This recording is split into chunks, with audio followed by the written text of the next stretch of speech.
Did you know that at least 2 million people worldwide have completely given up on conventional life? No passport, no bank account, no electricity bill, no dependence on the government or any other institutions, no nothing. But why would anyone want to live like that now? It's not just hippies and New Age spiritualists who want to leave civilization behind. She had everything she needed, but after the divorce of her parents, she decided that she didn't want the same thing to happen to her. Some of these communities are eco-friendly and sustainable. Others are more focused on personal freedom and self-sufficiency. What are the challenges they face and how do they overcome them? If you're curious to find out, stick around until the end of the video.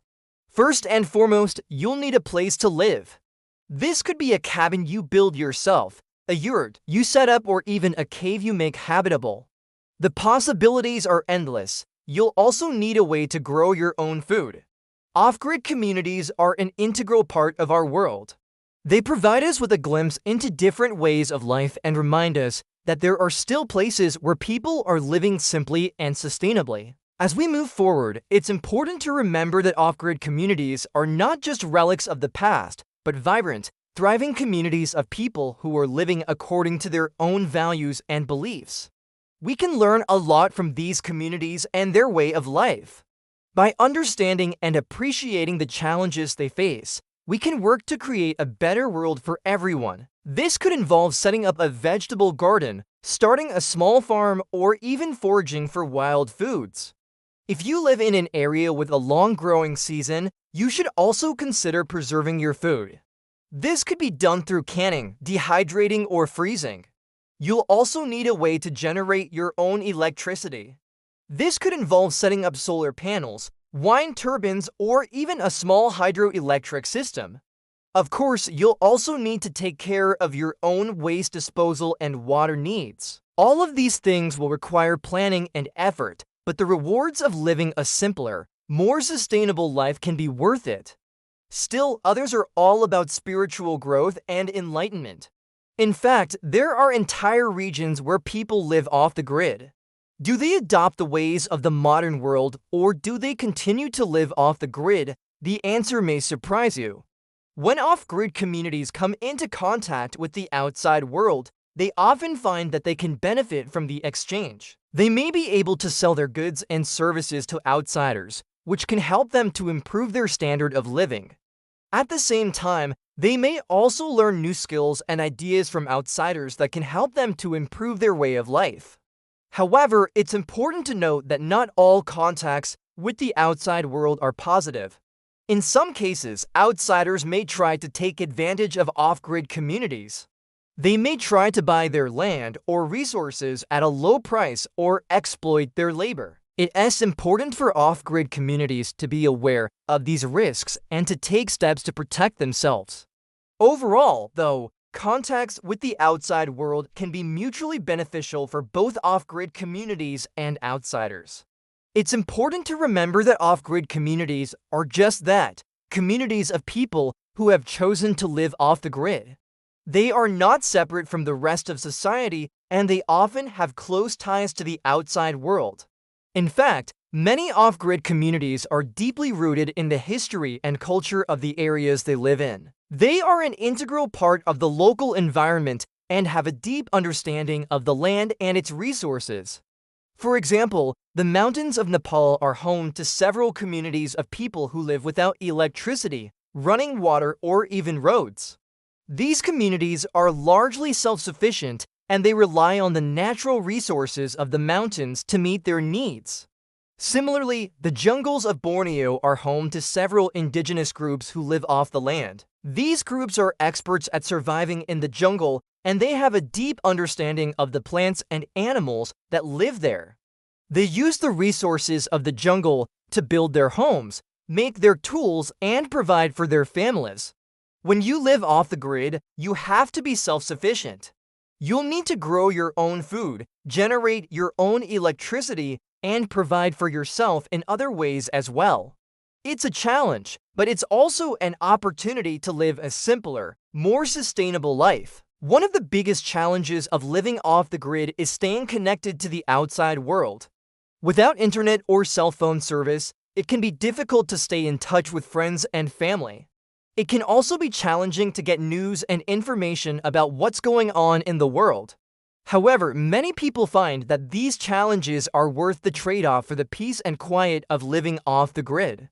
Many people dream of becoming financially independent and retiring to a quiet village in the countryside. For some, this dream becomes a reality when they win the lottery or inherit a large sum of money. However, there are people who prefer to live off the grid without having a fortune. How do they do it? The answer is simple. These people make their own rules and live according to them. They don't pay taxes or follow laws, and they often grow their own food and generate their own electricity.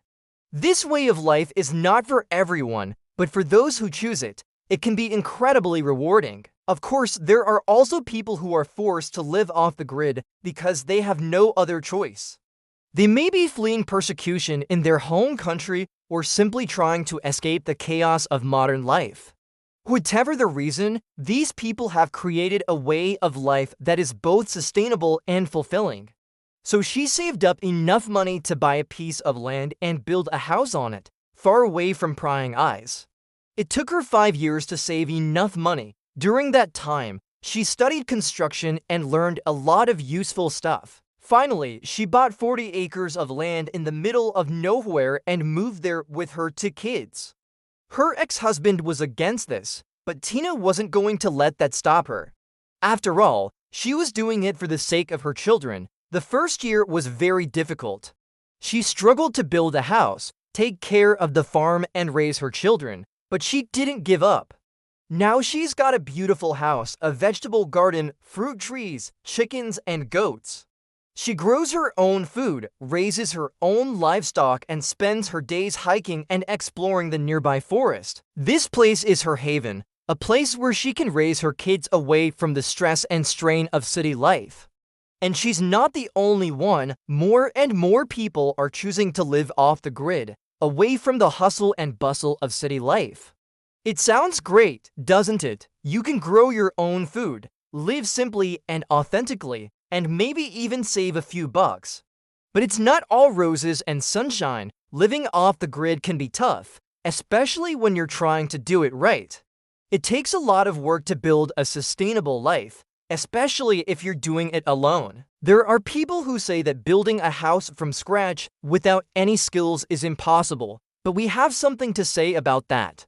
They live beyond the control of border patrol and tax authorities, hidden away from prying eyes in small settlements in the wilderness.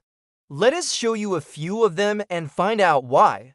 Are they really happy and carefree, or is there more to this way of life than meets the eye? And what do they have to do to stay out of sight? Welcome to our channel. When you think of a normal village in the woods, it's hard to imagine what life there might be like, but for some, it's their reality. Meet Tina, a woman in her late 30s who grew up in an ordinary family in one of the suburbs of Vancouver. There are thousands of people who've chosen to live off the grid, and they've created their own communities, each with its own unique culture and way of life. But what is life like in these off-grid communities?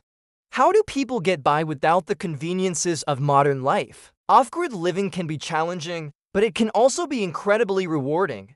But what does it actually take to live off the grid? What are the basics you need to get started? But where exactly are these communities located? To tell you the truth, there are a lot of them, and they are all over the planet. But what happens when these off-grid communities come into contact with the outside world? As you can see, so what do you think about off-grid living? Is it something you'd ever consider? Let us know in the comments below.